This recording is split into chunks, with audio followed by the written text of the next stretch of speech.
Olá a todos e todas, meu nome é Lucas Jorge Freitas, eu sou um participante e organizador do Congresso Pesquisa em Foco, Desafios Metodológicos nos Estudos de História Antiga e Medieval.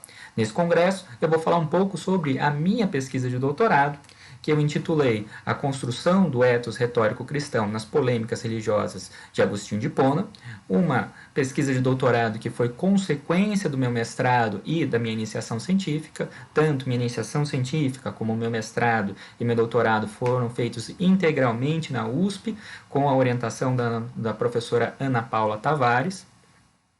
E essa pesquisa ela vai tratar justamente de polêmicas religiosas. Então, quando nós estamos tratando de uma pesquisa de história, nós temos que tomar certos cuidados, mas uma pesquisa que está tratando de polêmicas religiosas tem que tomar cuidados redobrados, e é disso um pouco que nós vamos falar aqui.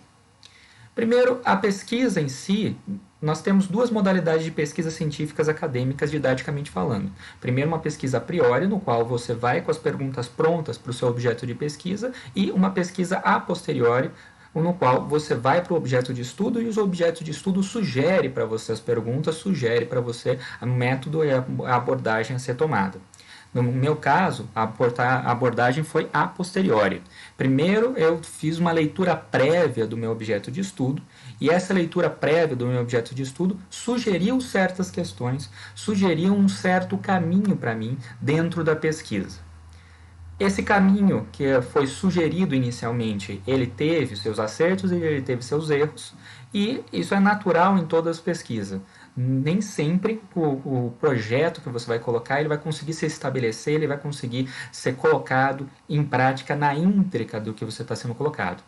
Geralmente, quando nós fazemos projeto, principalmente um projeto de uma pessoa que não tem uma experiência em pesquisa tão grande, esse projeto ele vai ter que ser adaptado ao longo da pesquisa à realidade, o tempo de pesquisa, ao dinheiro que você tem para fazer a pesquisa, e toda essa realidade, todo esse contexto acaba influenciando na pesquisa. As necessidades impostas pelas pesquisas é outra coisa que está sendo colocada. Quando nós estamos falando de uma pesquisa em antiga e medieval, ela vai ter suas peculiaridades. Primeira peculiaridade vai ser exatamente que nós vamos ter que dominar idiomas. O português, ele pode ser o quinto ou sexto idioma que é o mais utilizado na internet, mas cerca de 80% de todo o conteúdo que está na internet está em inglês. Então, o mínimo que nós temos que ter para fazer uma pesquisa minimamente séria na área de antiga e medieval, mas em toda a área acadêmica, é o domínio do inglês. Na área de antiga e medieval, o domínio do espanhol, do francês e do italiano também são indicados. Não vou dizer, não vou colocar aqui que a pessoa tem que dominar latim e grego, porque isso daí já é uma exigência maior. Seria ideal a pessoa conseguir dominar isso, mas nem sempre é possível, nem sempre a pessoa tem acesso a cursos, nem sempre a pessoa tem o tempo disponível para conseguir dominar essas línguas. Segundo, dentro da pesquisa que nós estamos tratando, que é uma pesquisa de uma polêmica religiosa de autores ali do século IV, como é o Agostinho, nós temos que retraçar ali um pouco da maneira como o autor construiu os seus textos.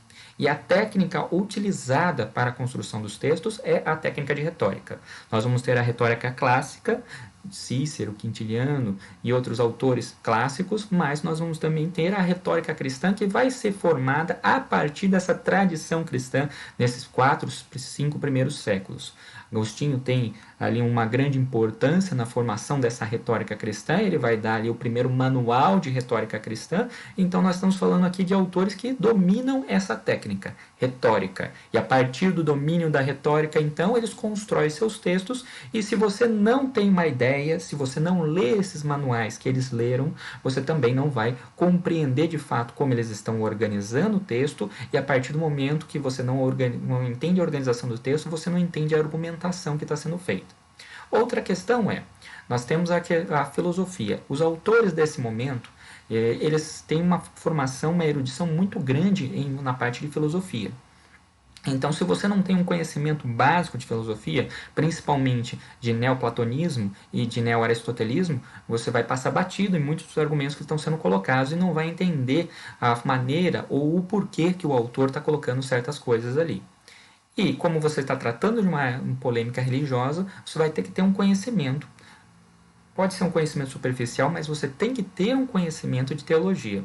Nem sempre a tradução que você vai pegar é uma tradução no qual o autor que está traduzindo ou ele vai ter tempo ou ele vai ter ali a dedicação de colocar notas de rodapé explicativas. Então, muitas vezes, você vai ter que fazer esse momento de tentar compreender aquilo que está sendo colocado. Lembrando que aqui, as citações bíblicas muitas vezes vão estar parafraseadas. Então, se você não tem uma ideia de teologia, se você não tem ali um básico de compreensão do que é a Bíblia e de quais são as passagens mais importantes da Bíblia, os argumentos também não vão fazer sentido para você. Outra questão que é essencial para o historiador é justamente o conhecimento do contexto no qual esse texto está sendo produzido. O texto tem um objetivo.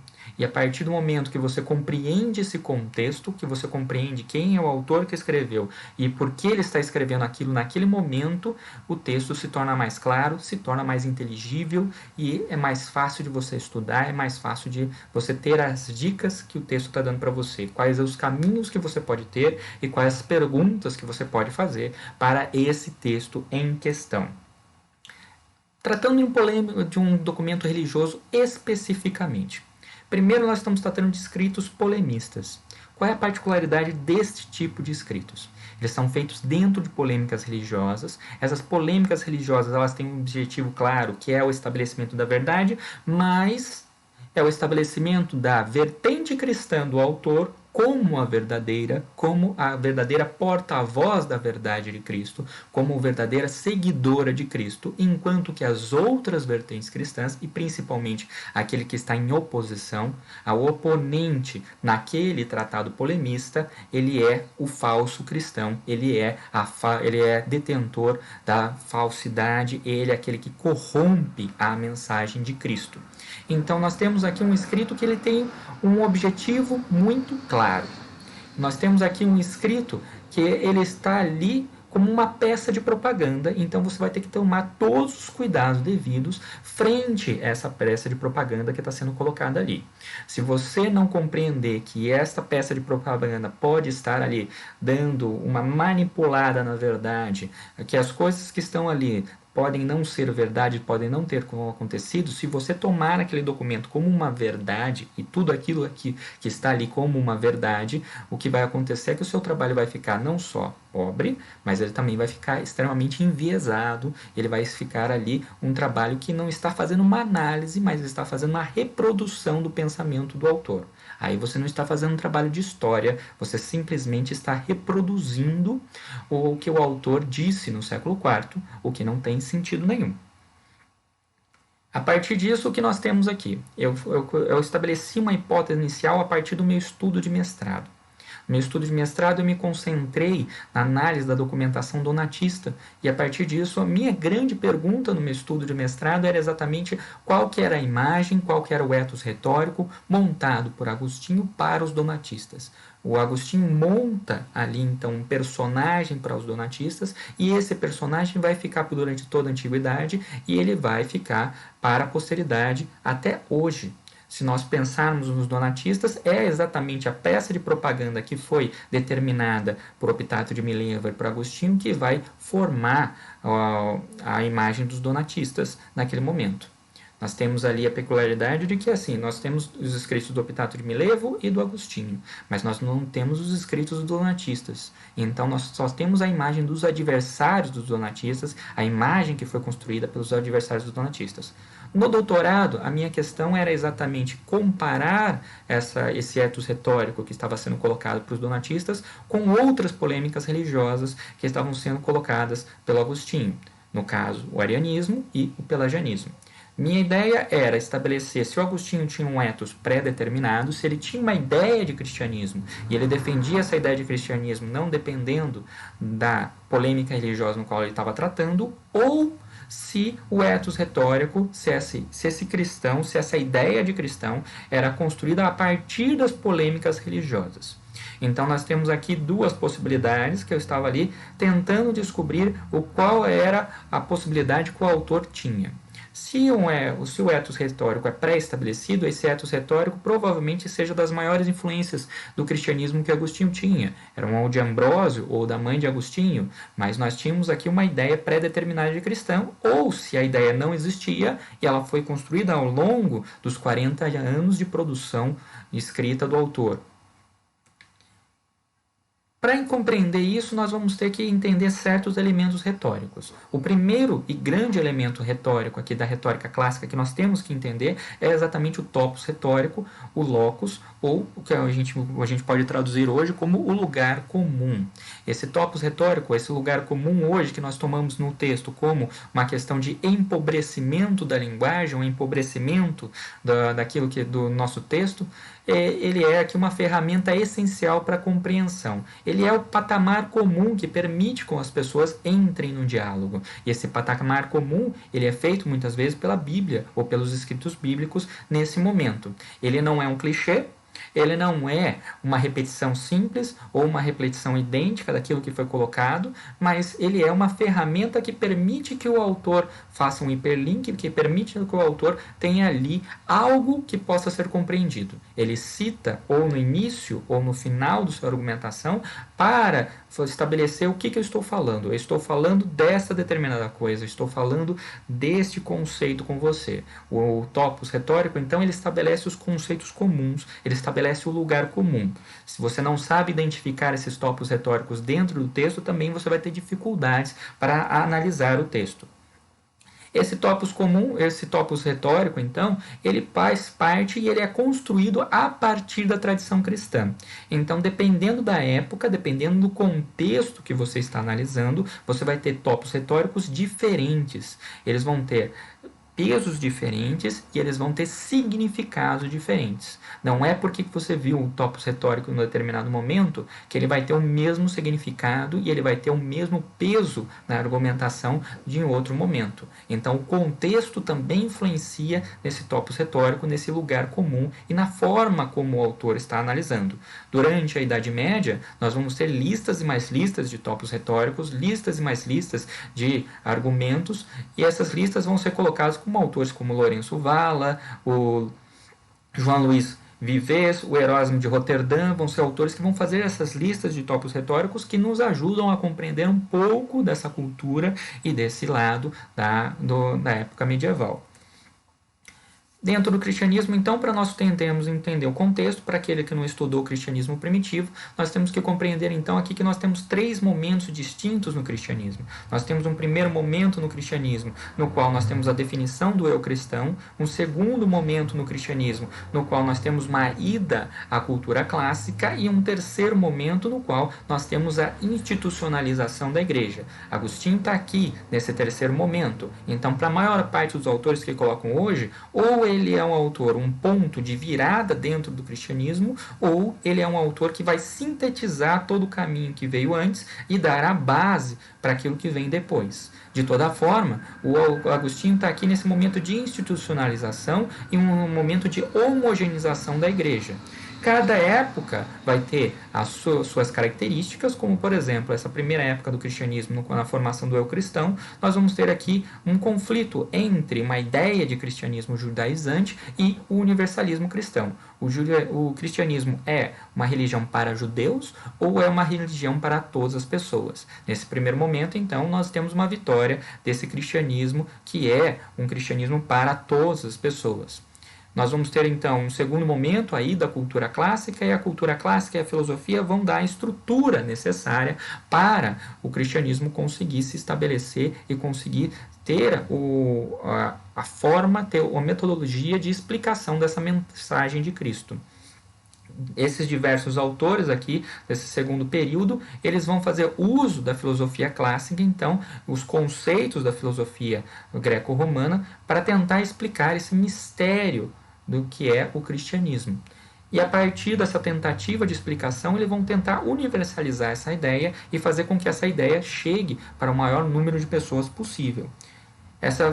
Vai ser nesse momento, então, que nós vamos ter a formação de uma retórica cristã, e o Agostinho vai fazer, então, o papel de tentar ali fazer com que essa retórica cristã se torne, de fato, algo que não necessite voltar no tempo e não faça o mesmo caminho que ele fez, de primeiro estudar a retórica clássica para depois ir para o cristianismo. O que ele está propondo aqui é que o cristão ele tem que estudar o cristianismo e ele tem que ter uma ideia clara do que é o cristão. Dentro do cristianismo cristão, nós vamos ter ali, da retórica cristã, nós vamos ter ali diversas tendências, mas nós vamos ter diversas técnicas. Uma técnica que vai ser pegada da retórica clássica vai ser essa relação de dependência entre o autor e o modo de vida dele. O autor e o modo de vida estão interligados. Então, se você prega o celibato, você tem que ser celibatário. Se você prega a retidão, se você prega a ética e moralidade, você tem que ser o exemplo da ética e da moralidade que está sendo colocada para você.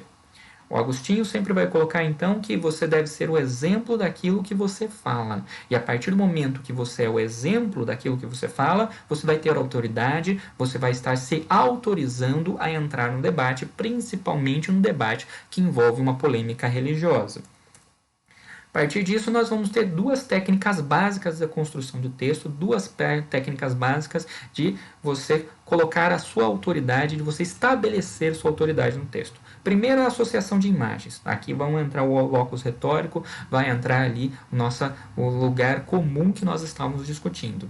E o segundo é a associação de autores. Há uma tradição cristã em formação. Então, se você prova dentro do texto que aquilo que você está falando está de acordo com a tradição cristã já estabelecida, principalmente com os principais autores da sua região, no caso do Agostinho, Tertuliano e Cipriano, então você tem mais autoridade, você está autorizado a estar dentro desse debate. Se você vai contra a tradição, você já vai estabelecer diversos problemas de legitimidade dentro do seu texto. A partir disso, o que nós vamos ter aqui são três polêmicas religiosas. Então, primeiro é Agostinho contra os donatistas. Nós vamos ter aqui a questão do rebatismo, deles rebatizarem as pessoas, mas a maior questão aqui vai ser a quebra da unidade da igreja, e a partir disso eles vão estabelecer ali uma igreja própria, que eles vão dizer que eles são a igreja verdadeira e nenhuma outra igreja é verdadeira. O que nós temos aqui então é um ethos que vai ser pretendido pelos donatistas. Esse ethos retórico donatista, ele vai estabelecer o donatista sempre como violentos, sempre como cruéis, sempre como insensatos e sempre como pessoas que querem destruir os católicos. Aqui, a vertente romana. Então, nós temos aqui, por uma técnica de espelho, a partir do momento que você estabelece que os donatistas são violentos e cruéis, os católicos sempre serão pacíficos. Então, se eles são insensatos, os católicos são piedosos e sensatos. Se eles querem destruir os católicos querem ajudar os donatistas. Essa técnica de espelho ela vai ser estabelecida em todas as polêmicas com o Agostinho. Nos arianos, que é uma outra questão que vai ser tratada, que é a questão da trindade, nós temos ali uma construção parecida. Mas o objetivo de Agostinho não é estabelecer uma técnica de espelho e dizer que, a partir do momento do erro dessas pessoas que eu escolhi, minha vertente, eu sou o cristão ideal. Nós temos aqui a questão da trindade, então nós temos ali uma questão que é doutrinal. E essa questão vai ser defendido que os arianos eles são então dualistas. Eles compreendem uma hierarquia, e essa hierarquia na trindade vai estabelecer Deus Pai acima do Filho e acima do Espírito Santo. Para Agostinho, isso estabelece que os arianos, eles na verdade cultuam dois deuses, o Deus Pai e o Deus Filho. O que nós temos aqui então é um ethos pretendido, no qual os arianos são politeístas, eles têm mais de um Deus, eles são idólatras, eles são heréticos e eles são dualistas, enquanto os católicos eles são monoteístas, os verdadeiros cristãos, fiéis a Cristo e seguem o Concílio de Nicéia. Ou seja, os donatistas, os arianos, eles foram condenados seguidas vezes por congressos, por concílios. Já a vertente romana, a vertente no qual Agostinho está, ela está de acordo com os concílios e não foi condenada, principalmente no concílio de Nicéia. Então esse é o trunfo que ele vai utilizar na argumentação. Enquanto que nós temos ali a terceira vertente, que é a dos pelagianos, no qual o Agostinho vai discutir então a questão do pecado original, mas principalmente a questão da graça. É necessário ou não a intervenção de Deus, a graça de Deus para a salvação da alma do ser humano? O ser humano depende para a salvação de Deus ou não? Se ele não depende de Deus, então somente com as obras terrenas ele pode ser salvo. Se ele depende de Deus, então não importa o que ele faça na terra, ele vai necessitar da graça divina para conseguir se salvar. Isso que estava sendo discutido aqui e isso que está sendo estabelecido. A partir desse debate, qual vai ser o ethos pretendido então? Os pelagianos, eles vão ser fariseus, vão ser aqueles que seguem a lei, mas não o espírito da lei. Eles seguem a letra da lei, mas não o espírito da lei. Eles são maniqueus. Eles são, então, de uma heresia, eles seguem uma heresia que já estava estabelecida, que já estava condenada. Eles negam o pecado original, ou seja, eles negam a necessidade e a corrupção do ser humano a partir do momento que ele é descendente de Adão e Eva. E eles negam a necessidade da graça de Deus, da intervenção de Deus para a salvação das almas. Enquanto que os católicos são verdadeiros fiéis, seguem as Escrituras, mas não somente a letra da lei, mas o espírito da lei. Eles reconhecem o pecado original e eles compreendem que a graça de Deus, a vontade de Deus é necessária para a salvação das almas. A partir da análise então dessas três partes, minha conclusão foi que aquele ethos pretendido, aquele ethos pré-existente, que foi uma das minhas hipóteses iniciais, ele é em si impossível. Nós temos três polêmicas religiosas no qual Agostinho constrói e faz argumentações extremamente diferentes, extremamente diversas. E a partir disso, o que nós temos aqui então? Dependendo da polêmica religiosa, dependendo do contexto no qual ele está, ele vai construir um ethos cristão, ele vai construir uma ideia de cristão. Uma ideia que vai evoluindo ao longo das polêmicas, que vai evoluindo ao longo da trajetória do autor e a partir disso, o que nós podemos afirmar é que Agostinho ele não tem uma ideia pré-estabelecida. Ele constrói uma ideia do que é o cristão, ele constrói uma ideia do que é o cristianismo a partir das questões que são apresentadas para ele.